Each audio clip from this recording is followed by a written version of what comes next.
Bonjour à tous, on se retrouve pour une nouvelle position de milieu de partie cette fois, position de combinaison a priori, très pour les noirs, fin d'ouverture, hein, vraiment, hein, là on n'a pas échangé énormément de pièces, un pion c'est tout, et le roc des blancs n'est pas encore opéré, donc attention à la protection du roi, hein, quand le roc n'est pas fait. La dame noire est déjà en G5, hein, se demande ce qu'elle fait là, mais bon, voilà, la dame est là. Euh, on dirait un peu une position d'est indienne, hein, avec donc on reconnaît hein, le fianchetto de l'aile roi avec le fou en G7, hein, les blancs qui ont joué D4, C4, hein. Donc c'est une partie du pion dame, bien évidemment. Euh, Petit avantage de développement pour les noirs hein, dans cette position. Hein. Les noirs qui ont le trait même, alors que les blancs n'ont pas développé leur cavalier, leur dame et n'ont même pas fait le roc. Bon, je sais pas ce qui s'est passé avec les blancs, en tout cas, il y a eu un souci. Et du coup, les noirs vont obtenir une petite combinaison qui leur permettra de gagner un peu de matériel, un peu beaucoup, hein, suffisant en tout cas pour gagner normalement la partie. Alors, on va réfléchir évidemment au coup forcé, comme d'habitude. Hein. On a dit que le roi blanc était moins bien protégé. Hein. Il est encore au centre, contrairement à celui des noirs qui a déjà roqué, évidemment. Donc, le roi blanc est mal protégé, mais comment l'attaquer? Il y a quelques échecs hein, à la disposition des noirs, mais ils n'ont pas l'air encore extraordinaires. Quoique, il y aurait éventuellement un échec du cavalier en D3 qui permettrait une attaque à la découverte sur le cavalier blanc. Mais ce serait un échange finalement si les blancs reprennent avec le pion par exemple. On reprendrait le cavalier, mais ce sera seulement un échange.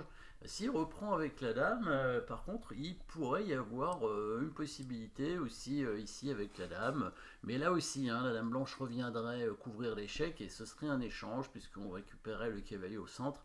Et c'est tout. Donc, en tout cas, n'hésitez pas, bien sûr, à mettre la pause, bien évidemment, hein, si vous ne l'avez pas encore fait, pour trouver la bonne suite. Hein, c'est bien sûr un coup forcé, mais ce n'est pas un échec ici. Il n'y a pas de menace de mat dans cette position, pas d'attaque de la dame non plus. Du coup, le coup forcé, c'est soit l'attaque de la tour, mais ça sera compliqué aussi. C'est une prise de pièce, bien sûr, évidemment. Hein. Le coup le plus forcé après les échecs, c'est probablement la prise du cavalier ici, tout simplement. Pourquoi? Parce que c'est un échange, c'est la prise d'une pièce. Les blancs sont obligés de reprendre, sinon ils ont une pièce de moins.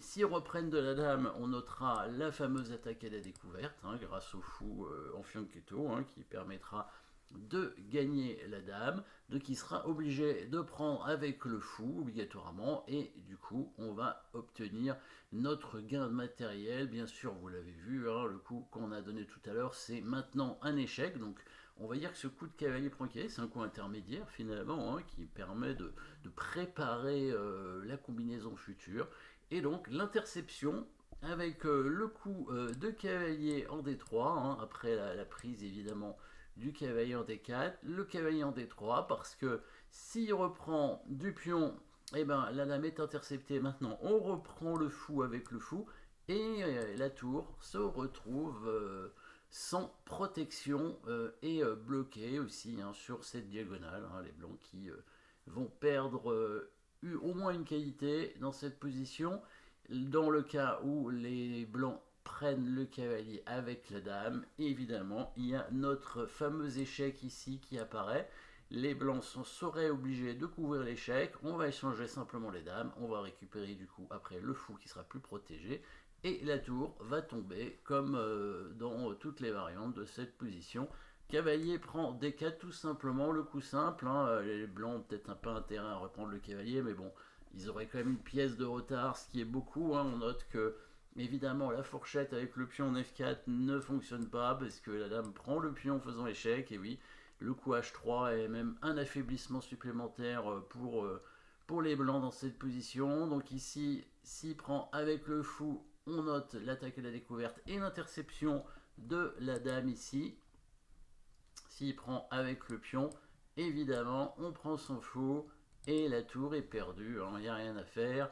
Il peut même pas sauver la qualité en fait. Je pensais qu'il allait pouvoir jouer le cavalier, mais il y a ce petit échec hein, qui permet de gagner la tour directement gratuitement en fait, hein. Peut-être le seul coup ce serait mettre le cavalier en A3 dans l'idée de faire le coup droit ici en D2 pour protéger la tour, hein. C'est pas extraordinaire hein, mais bon, au moins il perd pas la qualité, il perd pas la tour directement. Par contre on pourrait peut-être faire cet échec pour gagner le cavalier. Enfin bon, on a aussi la possibilité de prendre la tour d'abord en fait.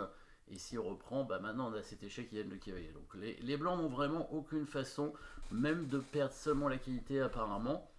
Évidemment, s'ils prennent de la dame, on va simplement faire cette attaque à la découverte qui gagnera la dame, hein, bien sûr, puisque s'il prend le cavalier, on reprend la dame. Il peut même pas reprendre le fou, hein, parce qu'il y a dame ici, et c'est directement mat, donc c'est vraiment la catastrophe pour les blancs. Du coup, bah, on avait tout vu, je crois, hein. Ouais, s'il prend du fou, du coup, cavalier échec. S'il prend du pion, on prend avec le fou. Et s'il prend de la dame, oui, c'est ça, voilà, si on n'a pas vu, on fait simplement échec. Il est obligé de revenir. On échange les dames et on récupère le fou. Et pareil, la tour est perdue. Enfin, là, il peut donner le cavalier hein, en mettant le cavalier devant. Mais bon, évidemment, la partie est perdue. Voilà, petit coup intermédiaire avec une intersection et une attaque à la découverte. Et puis, il y a quand même quelques attaques doubles hein, qu'on a vues dans cette position avec une pièce enfermée. Ici, la tour non protégée, évidemment. Merci d'avoir suivi cette position et à très bientôt.